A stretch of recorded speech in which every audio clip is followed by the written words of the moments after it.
1, 2, 3, 4.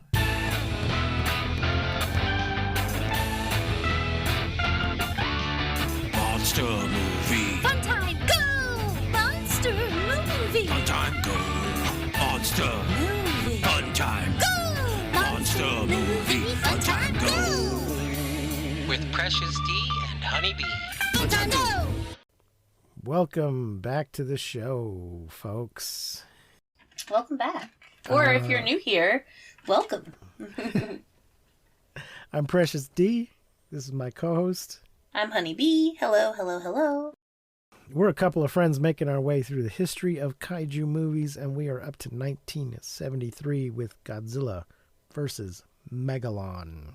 Ooh-wee! We started in 1933, and here we are, 40 years later.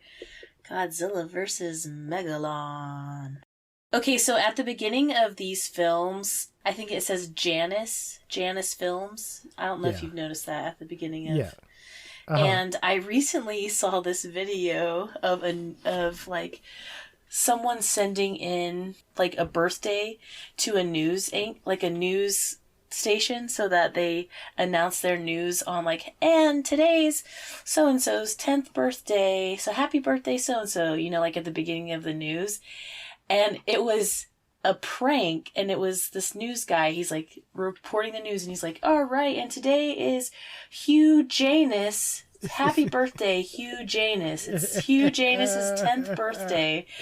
And one of the newscasters just busts out laughing, but the other one doesn't get it. And he's like telling him, like, think about it. And they just cannot hold it together, And I just hope that there's a group of 10-year-olds somewhere just fucking dying, just laughing their little asses off. And every single time I see Janus Films now, I just think of Hugh Janus's 10th birthday. Okay. So welcome to the show. They are a distributor of international art house films, named for the two-faced Roman god Janus, which I believe is where we get January from. Ah. And so, yes, the current Criterion release things that are available on HBO and other places all have the Janus films at the beginning. I don't know that they had them when they were first released in the U.S. This was released in the U.S. in 76? 74? 76. Okay. It got a wide theatrical release in the U.S. And I remember, I didn't see this in the theater, but I wanted to. I remember seeing a preview. How old for were you it. in 73? It would have been 76 when I would have had a chance. It came out in 73 Right. in Toho. Japan. I would have been 9. Oh, I'm a little sugar baby. So I remember being at the drive-in seeing some other movie and seeing a preview for Godzilla versus Megalon. And I'm not sure. Nice. I'm not sure if I already had any idea who Godzilla was or not. But I do remember thinking that Megalon was the robot, because the preview was not clear to me. Yeah. I thought that that Megalon was the robot just because of the movie poster. Yeah.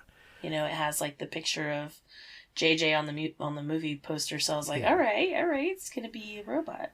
So I did not see it in the theater, but I'm sure I must have seen it on TV at some point.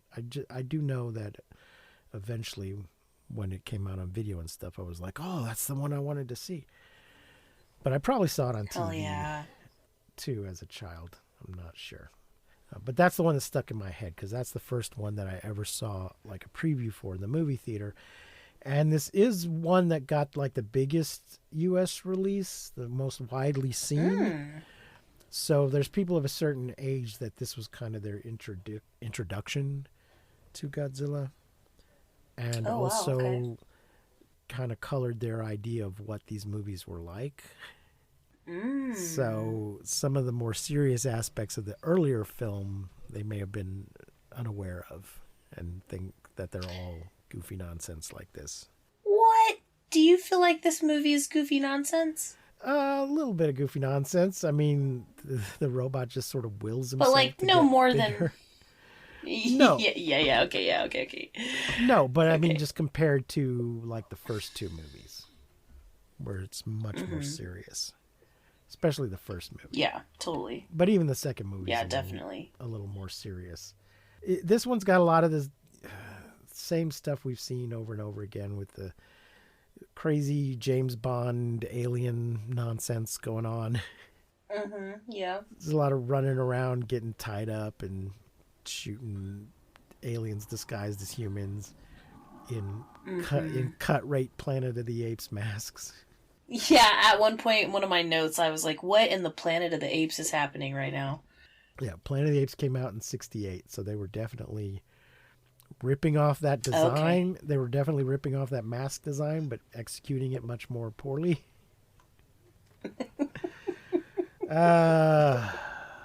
Okay. I do have to say the opening credit song is kind of like if it's like Walking in a Winter Wonderland meets Indiana Jones. The opening credit song, it was very like adventure-y, but also there was some like wintry Christmas sounds as well. And which kind of just brings me to the question, have you seen the new Indiana Jones trailer? I did, yes. I did. I don't know. I did see the trailer, but first I just saw someone complaining about how like Indiana Jones was going to be a girl, and I was like, what the hell? And then I saw the trailer and I was like, actually this looks pretty good and I'm kind of excited about it. I mean, I saw it on my phone and I don't remember much about it. I don't see Indiana. There might be a female co-lead in it, but it's still Harrison Ford. Yeah, it's not- his like niece or something. Or no, it's his goddaughter. It's his goddaughter. Okay, yeah, because he doesn't have any real family. Because he can't settle down. Yeah. Oh, he has that bastard son that he didn't know about. That we're not gonna. Oh yeah, Shia LaDouche. There's Yes. no way Shia LaDouche is Indy's son. Yeah. It's just, neckbeards on the internet. Oh no, there's girls in my clubhouse. Oh. Indiana Jones. Yeah, is it not- was very much like that. Indiana Jones is. It not was gonna very be a much girl. like that. They forget I that was sad to say it was also a woman who was saying this, like complaining, and I was like, what the hell? She was complaining about everything having a strong female lead. Like, does everything have to have a strong female lead? Like, even the new Indiana Jones, and I was just like, gasp, Queen. I'm pretty Do you sure need a hug? if you sat down and did some analytics, you would find that there's still a majority of male leads in action films. And there's nothing wrong with strong female leads. Yeah. And Anyways. and yeah. also Harrison Ford is getting fucking old, and somebody needs to carry some of that weight for him. So, Yeah.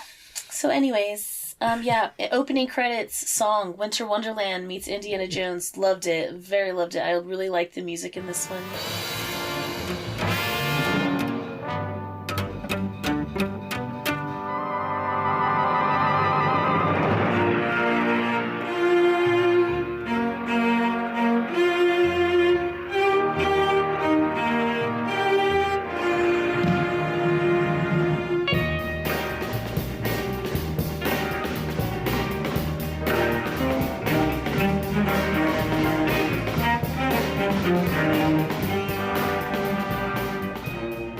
So how about some credits here?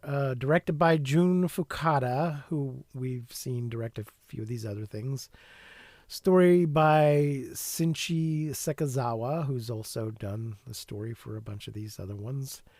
Tomoyuki Tanaka is the producer, and he's been the producer all along here. So Honda is retired or semi-retired Honda. at this point.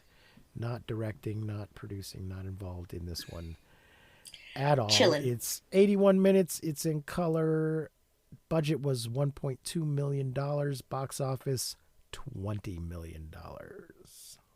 Oh, we watched a dubbed version Did you? on HBO. HBO has the dubbed one? Okay. I have it on Yep. I have it on 2 different Blu-rays, so I think I started watching dubbed and was like, I can't do it right now. I know. I'm so So jealous. then I watched I'm the, so jealous. I watched the subtitles. I mean, sometimes I prefer the dub if I'm trying to take notes, but also sometimes the acting's really bad. So Yeah, I always prefer subtitles. HBO doesn't Even give with you a notes, choice it's just though. so You much just better. it's kind of I hit and miss. know. I don't know how they decide, but they don't give you the option to switch between one. Because sometimes on Netflix you have the option to switch back and forth, but HBO does not do that. We have Katsuhiko Sasaki as inventor Goro Ubuki. Another Hiroki Goro. Kasabo. Yeah, we had a bunch of Goros in the last movie. We got a Goro in this one. They're running around like Hiroyuki rampant. Kawazi as Rokuro or Roku-chan Ibuki. That's his brother. And we mentioned that Goro means fifth son. Sorry. I know that Roku is 6, so I assume that Rokuro means sixth son. So I want to know what happened to their 4 older brothers. Where are they? Yutaka Hayashi. Yeah, this is also our Ponchito. Yeah. Yutaka Hayashi is Hiroshi Jinkawa. Robert Dunham as Emperor Antonio of Seatopia. Did they ever say what his name is? I don't remember. I don't know, but that name is triggering. Robert Dunham? Oh. Yeah, like Dunham. denim. Yeah. Kotaro Tomita as lead Seatopian agent. Wolf Otsuki as Seatopian agent. Gentaro Nakajima as truck driver. Sakio Makimi as truck driver's assistant. No, ma'am, I'm not a truck driver. I'm just a truck driver's assistant. Shinji Tagachi as Godzilla. Hideto Date as Megalon. And Sugutoshi Komada as Jet Jaguar. Jaguar. So this white dude, Robert Dunham, he's been in some other Toho movies, but not any of the ones we've actually watched. I've seen him in a couple of things, but they're ones that kind of slipped off our list. So we might come back around to him later, or on the Patreon we might see some of his work. Okay. But he doesn't just come out of Nice. nowhere. He's been in a couple other Toho things. He's Okay. he's one of those guys, the white actor living in Japan, picking up some work because they want a white guy. Hell yeah.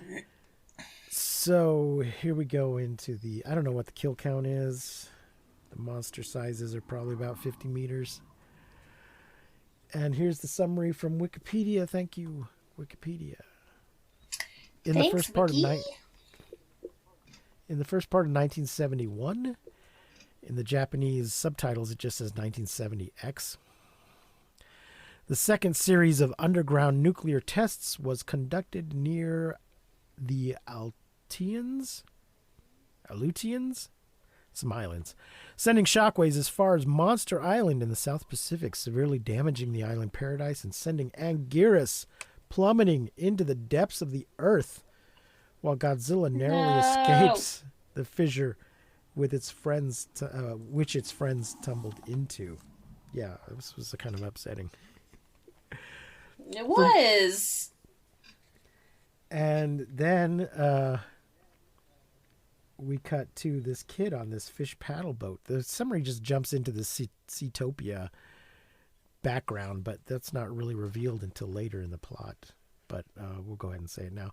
For millions of years, Seatopia, an opulent undersea civilization that resides in vast cities reminiscent of those of ancient Greece and Rome, has existed in relative peace, ruled by Emperor Antonio. But nuclear tests in recent years have severely affected the cities via the earthquakes the tests produced. With the Seatopian capital badly affected by the most recent tests, the Seatopians plan to unleash their civilization's beetle-styled god Megalon to destroy the surface world out of vengeance. Okay, I gotta say, if you are new to this show, maybe, or first of all, welcome, but You probably don't know that I love tiny toys, and this movie gives me all the tiny toy joy, okay? I love tiny toy towns, tiny toy cars, tiny toy trains, even tiny toy kaiju. I love them all. But there is so much toys. All the toys in this movie. I just was like, yay! This movie, though, it had a So really good. low budget, so a lot of those toys were recycled.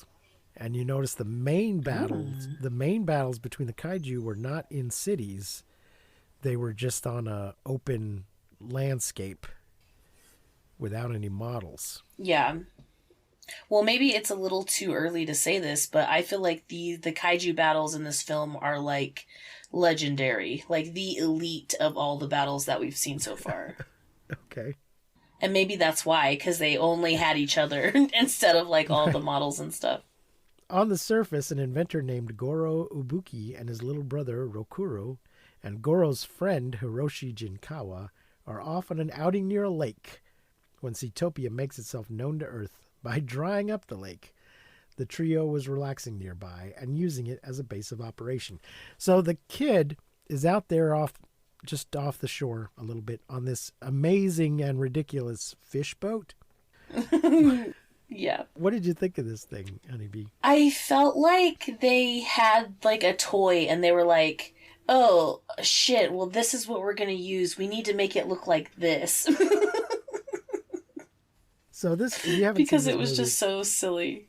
It's really weird. But I think if I was a kid that age, it would seem like the most awesome thing ever. Oh, totally. It's kind of like a paddle boat, but you don't paddle it with your feet. I think there was some levers that his hands were on. I think that's what makes it go. It's a big plastic fish or fiberglass or something. You sit on a fish, and then there's these two fish beside it that are like the paddles. Sort of like a jet ski with training wheels, but for a child. like that shape. Like not and it was motorized, really but just unclear. like you would sit on it the same way. Right. Well, it's a little unclear if it was motorized or if it was moving the handles back and forth that made the paddles go. I'm not sure. Or they I might think have it just was controlled the handles back and forth. Yeah.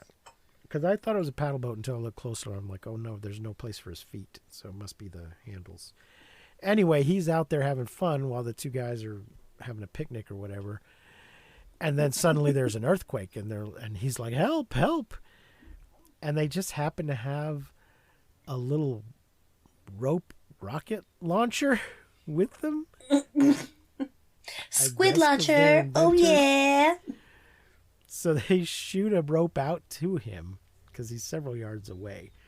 And he wraps it around the handles and they pull him in. And a fissure opens in the lake and there's a whirlpool and all the water drains out of the lake. And then they just kind of go, well, that was weird, and drive home. Yeah, the earth just like opens up for some monster shit to happen and they're like, oh, well, then they just get in their car and drive away. Yep.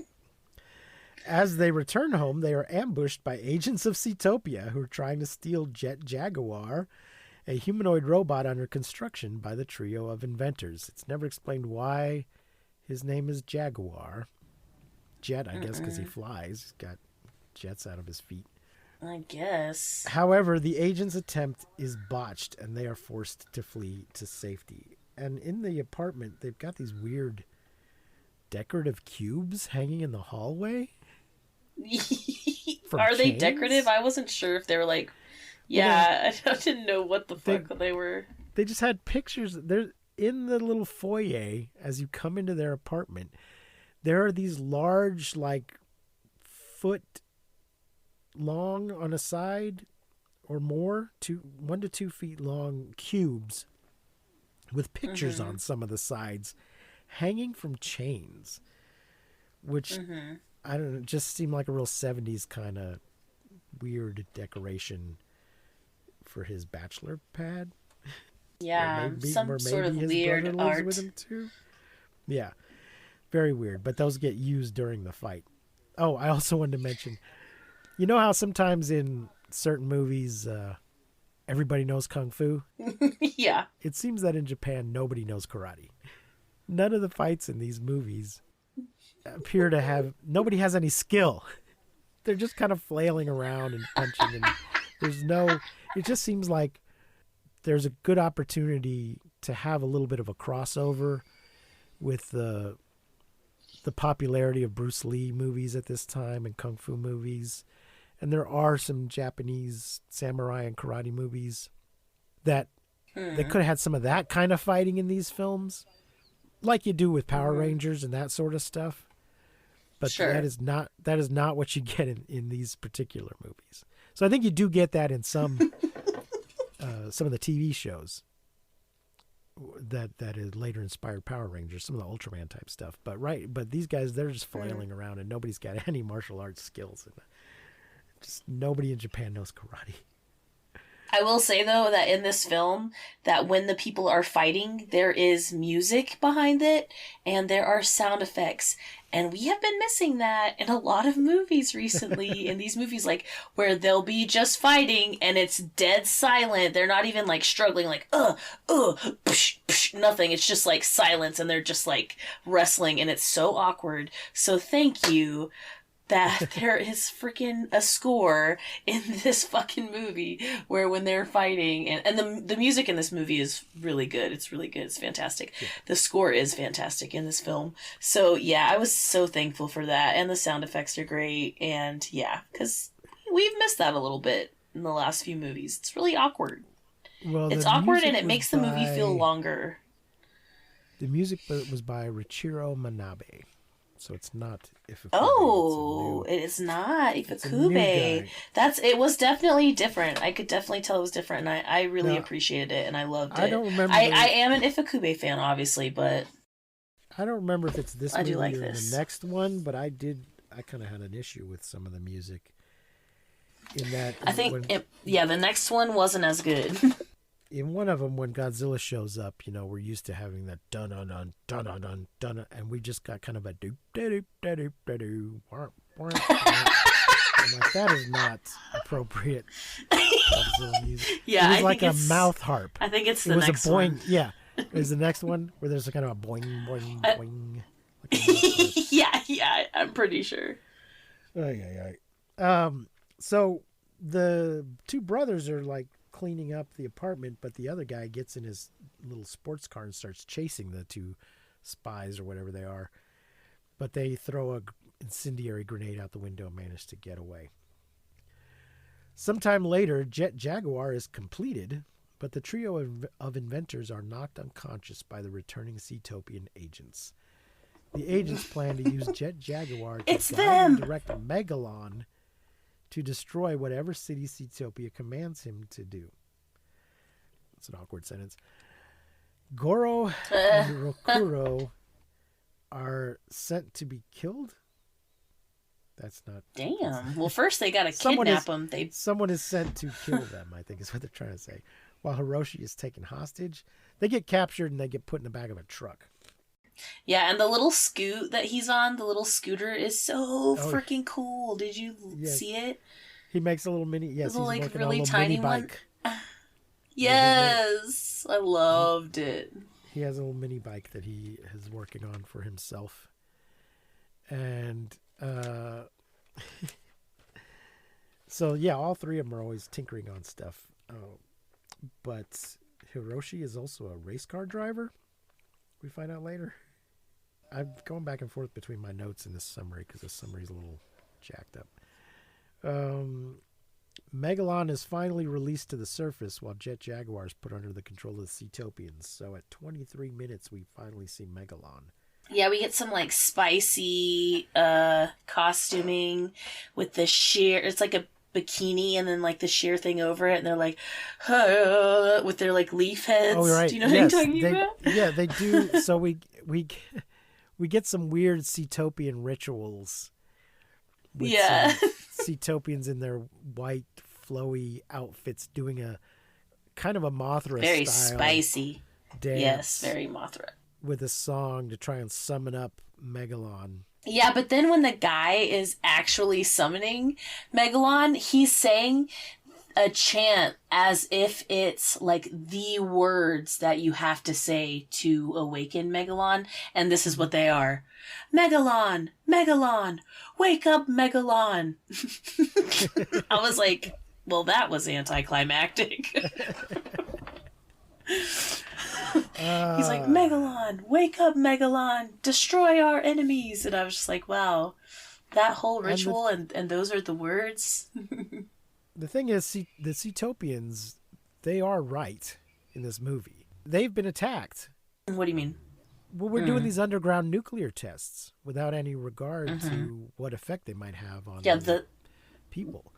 So from their point of view, they're being attacked by these nuclear weapon tests. So it's only natural that they would strike back using a robot to guide their beetle god. Their beetle god.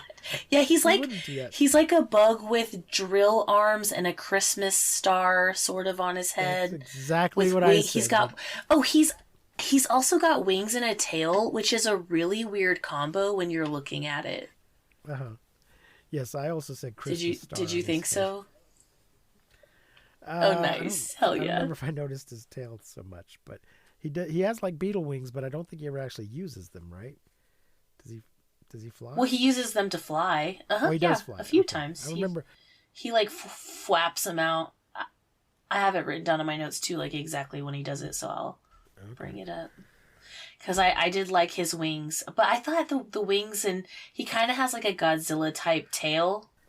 And it was just a really weird combo. But this is when I realized that Megalon, you know, when we see the bug, I was like, oh, okay, the robot from the movie poster, Jet Jaguar, is not. I was like, oh, well then, I was like, okay, I'm kind of getting into this. We're introducing new people. I like this. New kaiju, I mean. Well, Jet Jaguar is definitely influenced by the popularity of Ultraman and similar things. They're trying to bring some of that in. Yeah, totally. Let's see. Where are we? The next note I have is the pictures of the naked women in the truck. Oh, I didn't notice. The truck drivers have. So they've captured. You didn't notice? No. They've captured the. Were they actually naked or just in bikinis? Well, no, they were like, tastefully, like in bikinis or like covered up. Yeah, and it's funny because when I was a kid, I had an uncle. Well, he was like one of those uncles where he's like your dad's really good friend, so he's like an uncle. But he was a trucker, and we called him Uncle Doggy. And I remember being in his truck, and he had all these pictures in his truck, like hanging up of all these women. And as a kid, I just didn't. I was like, I asked him why he had these pictures of these like girls in bikinis. I'm like, why do you have these? And he's like, 'cause I like them.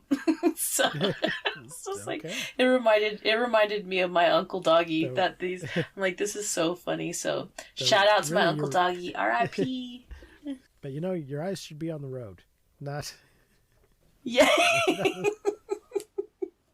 So when they've captured the two brothers and stuck them in a crate on the back of a truck. That one of the Seatopians has hired these two guys to drive to one of the fissures and dump it in the fissure. Yeah. And what Hiroshi has been separately. What kind of plan is this? I don't know. Hiroshi has been separately captured and is getting a lot of exposition from one of the bad guys. Mm-hmm. There's some stuff with the Japanese self-defense force trying to, fight back. And it just says here, eventually the trio of heroes managed to escape their situation with the Seatopians and reunite to devise a plan. Damn. He does catch up. Hiroshi somehow gets out and catches up with them. The truck drivers. He kicks some crazy ass first. So they're having Megalon attack Tokyo. Jet Jaguar's shown on the way. The truck drivers don't want to take. They hear on the radio that there's a monster attacking, so they don't want to keep going the direction they're going. They're like, "Can't we just dump it in the lake? Should have the same result, right?" And he's like, "No, you must take it where I'm telling you to." So they end up throwing him out of the truck. But then, instead of just turning around and leaving, they go to dump the crate anyway. Yeah. not knowing there's a couple of people in the back of it. And that's when Hiroshi catches up, and they dump the crate, and then Megalon slaps the crate as it's falling and launches it into the air, and it lands on the ground, not in the water, and it bursts open and they come tumbling out. And this, we were talking about Indiana Jones a minute ago. This reminded me of the last really bad Indiana Jones movie where he is launched through the air inside of a refrigerator and survives the impact. And survives, yeah. It's like totally fine. As I was watching it, I said, this reminds me of Indiana Jones in the refrigerator. Oh, that's so funny. Oh, man. I also, another tiny toy moment that we get in this movie is, you know, our tiny toy government coming here for the pew-pew, trying to get these kaiju under control. All the little tiny toy tanks. I just love it. I just like hear, I see the little Toy Story Green Army men like, go, go, go, go.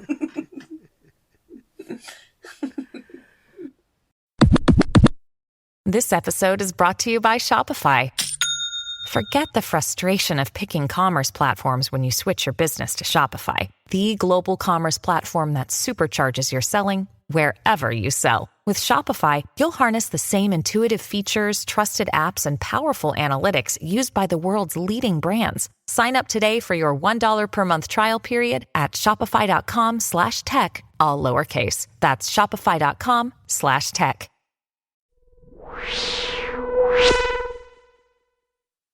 So this was all taking place at a dam, and the dam starts overflowing, and Megalon breaks through, and there's a bunch of flooding and stuff. Let's see. The heroes reunite to devise a plan to send Jet Jaguar to get Godzilla's help using Jet Jaguar's secondary control system. They have a radio control that will override the computer control. The kid says, if only Jet Jaguar could call Godzilla. Yeah. Yeah, go and get Godzilla. And he's like, hey, well, you know what? We'll try that.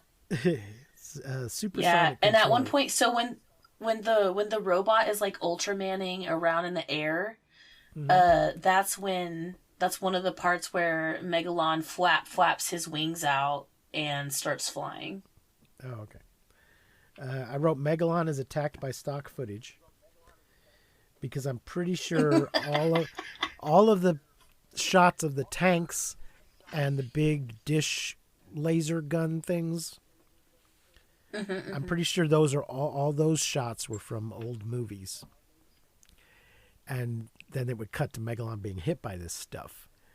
But there was just something. I mean, I had read that they used a lot of stock footage, but there was also just a slight difference in the quality that you could kind of tell they weren't filmed at the same time. Yeah. Also, right before we get to the toy dam, there's that part where where they're like fighting, and that guy just gives him like the sleeper chop and then like yeets his ass off the cliff, and the like noodle leg dummy that flops down the hill made me laugh so hard. It is so funny. It's so floppy. I had to rewind it like twice because it's just so funny. Yeah, then they roll out of that freaking thing like Yahtzee dice out of the truck thing. I made another note about the music here. I said the music in this is so good. Oh, and then Megalon shoots fire out of his Christmas star head. Yeah. After uniting with And Japan's... he kangaroo hops. Yeah, that was weird. I don't know why he was hopping. That was weird. Me I didn't either. make a note about that. I He just starts hopping at some point. And that's when he's not flying. He Yeah, and it looks like he's... It kind of looks like he's throwing a fit because of how he hops, like throws his arms, and I'm like, is he throwing a fit, or is he just like getting around? I can't tell. Right. After uniting with Japan's defense force, Goro manages to regain control of Jet Jaguar and sends the robot to Monster Island to bring Godzilla to fight Megalon. So this is one of these cases, we've seen this so many times, where suddenly the heroes are just in communication with the military authorities. and without any real explanation of how they got a meeting, and they're just suddenly there and telling them how everything's going to work now. And they're like, okay, yeah, sure, get control of your robot. No problem. Without a guide to control its actions, Megalon flails around relentlessly and aimlessly fighting with the defense forces and destroying he the kind of outskirts like of King Tokyo. Kongs some jets out of the air. And I don't know if you've ever been to a show where there's someone hardcore dancing in a mosh pit, but it's kind of like that. He's just flailing himself around every which way, Right. but kind of to a beat because there's really great music behind it. So it's just like he like kind of hardcore dances for a second and then just like boing, boing, boing, like bounces away. I was laughing so freaking hard. I was like, oh my gosh. I was at a show where one guy was trying to start the mosh pit, and the rest of the crowd was like, no, that's not this. This is not that kind of show, dude. So he just kept sort of flinging himself at people, trying to do the mosh pit, and nobody else was doing it. Yeah, just read the room, man. I ended up giving him an elbow in the ribs. He kept flinging himself. It was like They Might Be Giants or something. It wasn't a punk show. Oh my gosh. It was, That's so funny. It was not a show where I expected there to be moshing. And he kept flinging himself into me, so I eventually just elbowed him in the ribs. And I think he stopped. Finally figured out it was not that kind of a show. Wow. Yikes. Yeah. Oh man, that's so funny too. Also, I feel like Gojira looks a little bit different in this movie. His eyes look a little bit different. Like he has brown eyes and then a pupil instead of just like the black and white. And it could be because I actually watched this movie on a really big screen, and usually I don't. I have kind of like a shit quality screen to watch them on, but also his tongue looked different. It was shaped differently in his mouth, like they made it a little bit bigger, and it kind of had like a little arc, so it looked a little more natural, and I really love that. But some of my favorite parts about Jet Jaguar and Godzilla, airport traffic control communication just back and forth, like Jet Jaguar just like airport traffic controls Godzilla all the info he needs, and Godzilla just screeches an understanding, and then it's just like, here we are, monster movie fun time, go. This is so funny. Let's see. According to Wikipedia here, this Godzilla suit was made in a week, making it the fastest Godzilla suit ever made to date. And they did not have time to make the eyes work correctly. Oh, I loved it. I thought it was great. The eyes, and I could definitely tell it was different for sure. Looks great. It looks great though. So let's see, where are we? Megalon's flipping out because he doesn't have anyone to tell him what to do. Swimming back. The Seatopians learn of Jet Jaguar's turn and thus send out a distress call to their allies, the Space Hunter Nebula M aliens. From the previous film, it says, to send the alien Gigan to assist their allies. Yeah, I was shocked that Gigan was back. I didn't see that coming. Yeah, it's just weird that supposedly these Seatopians have just been living peacefully for 3 million years. But they're in contact with these other aliens who have attacked us before and can ask them to loan them Gigan. As Godzilla journeys to fight Megalon, Jet Jaguar starts acting on its own and ignoring commands to the surprise of its inventors, and grows to gigantic proportions to face Megalon until Godzilla arrives. The robot just wills himself to get bigger. So, we didn't specifically say. He's basically human size through most of the movie. A tall human, but human size. And then he grows to kaiju size to fight Megalon until Godzilla shows up. Which is also kind of an Ultraman me a little thing. Oh, totally. Yeah. He reminded me kind of a little bit of the, was it Gort from The Day the Earth Stood Still? The original one? Yeah. That's kind of what JJ reminds me of a little bit. I think his head is terrifying. Like size what? Yeah, his head is weird, but size-wise, I mean. He's got this really weird rictus Joker-like grin on his carved into his face. Yeah. That I just don't understand the design concept there. Like, is this meant to give children nightmares? I don't know what you're doing here. The It battle kind of is reminded roughly at a me of standstill. the Green Goblin from Spider-Man. Yes. From the movie version, yeah. Yeah. The battle is roughly at a standstill until Gigan arrives and both Megalon and Gigan double team against Jet Jaguar. Godzilla arrives finally to assist Jet Jaguar and the odds become even. After a long and brutal fight, Gigan and Megalon both retreat and Godzilla and Jet Jaguar shake hands on a job well done. This is just so weird. Jet Jaguar bids Godzilla farewell, and Godzilla returns to its home on Monster Island. Jet Jaguar returns back to its human size and returns home with Goro and Rokuro. Yeah, it's just so weird that this robot gains sentience, knows about shaking hands, and makes Godzilla shake hands with him because Godzilla kind of looks at him like, what? Oh, okay. I thought it was. I thought it. I was like, are they gonna hug?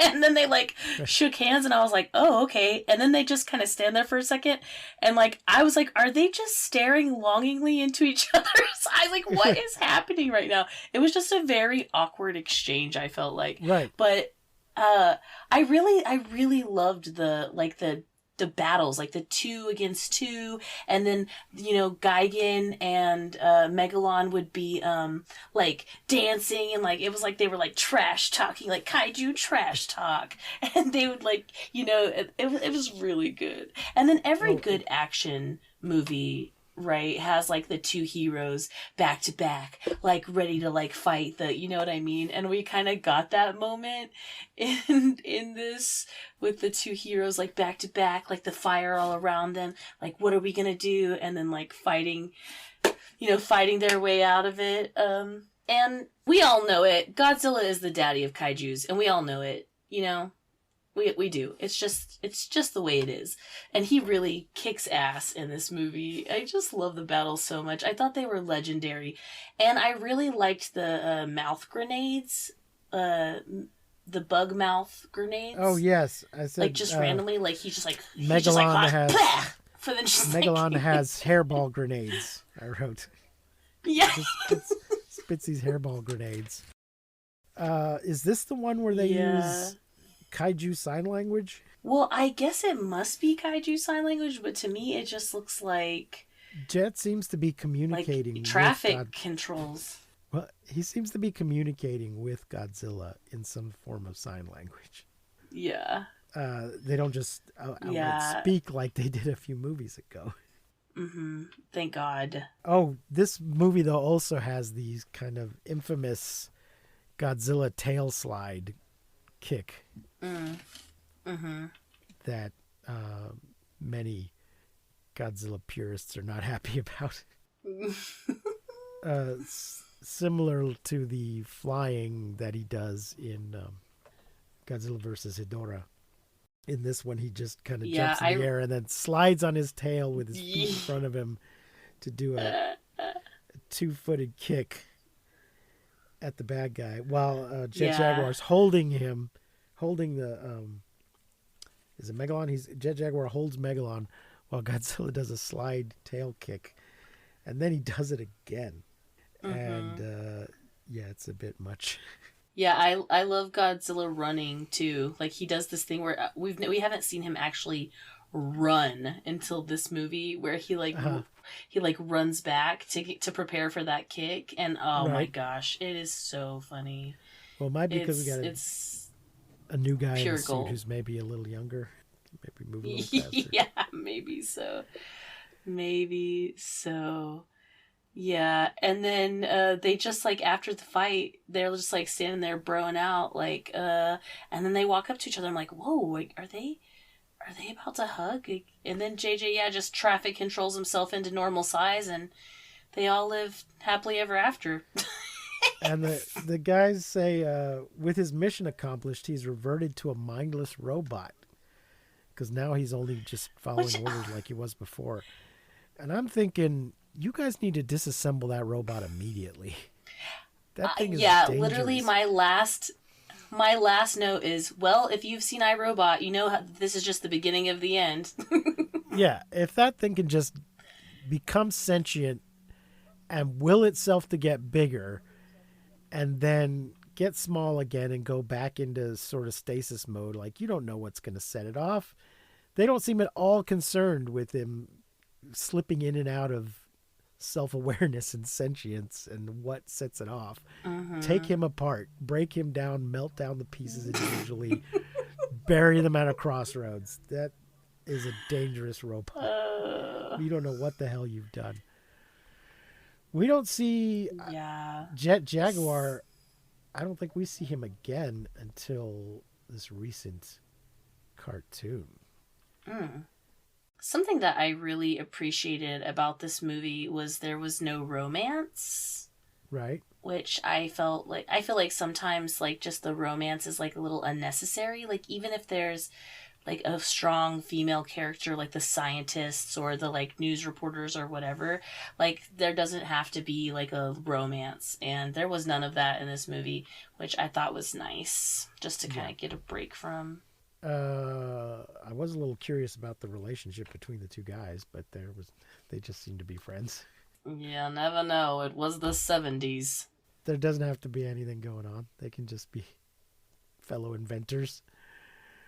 Oh, Jet Jaguar. So it seemed like they were trying to make Jet Jaguar a thing, you know, like Ultraman. Like in this movie? Yeah. Mm-hmm. But then he doesn't come back. And I don't think he shows up again in any of the movies until the recent anime Godzilla Singular Point, which is on Netflix. There's a version of Jet Jaguar in that series. But I don't think he's in any of the other movies. So maybe he just turned out not to be as popular as they thought he would be. I'm not sure why we don't see him again. I don't think he's even in... all, what do you call it? Final Wars, where they bring back pretty much everybody. He's not in that one. I liked him. Yeah. I mean, he's terrifying, but... So, what are you going to rate Godzilla versus Megalon? I am going to give this 4 stars. I think I'll give it 4, too. Mostly out of nostalgia. Just from my childhood memories. Yeah. I thought it was great. Movie. I loved this movie. This movie's battles are, I feel like, the best we've seen so far. I really liked first we get the 2-on-1, and then we get the 2-on-2, and it just keeps going back, and the way they flash between the battles and then what's going on, like, kind of in the storyline. I really loved it. I loved Godzilla's suit. I loved his eyes. I really liked his tongue. I felt like it was much better this time. It just looked way more natural than it usually does. And I really, really enjoyed this movie, but most of all, I really enjoyed the kaiju battles. I kind of feel like this movie sets the bar for kaiju battles for me as of right now, because they're the best that we've seen. And even in the next movie, which we'll get to next week, I just felt like they kind of didn't measure up. And maybe it was because, like you said,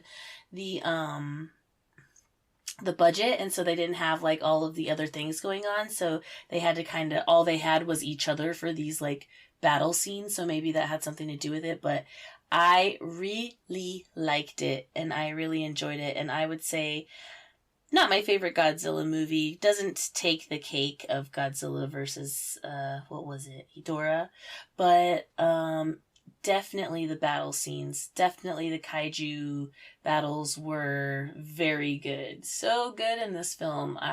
They were legendary. Legends never die. Anyways, yeah. 4 stars. Next week is Godzilla versus Mechagodzilla.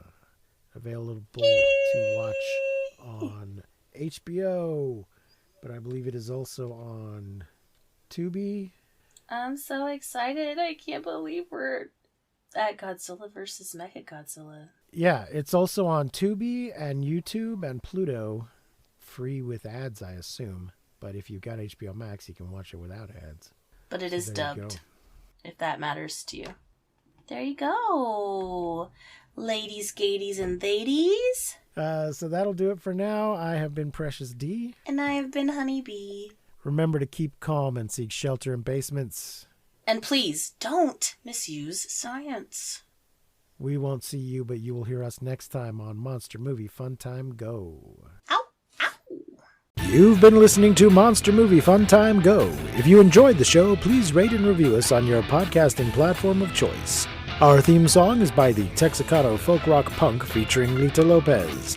You can support the show, find links to our social media, and even leave us a voice message at anchor.fm/MMFTG.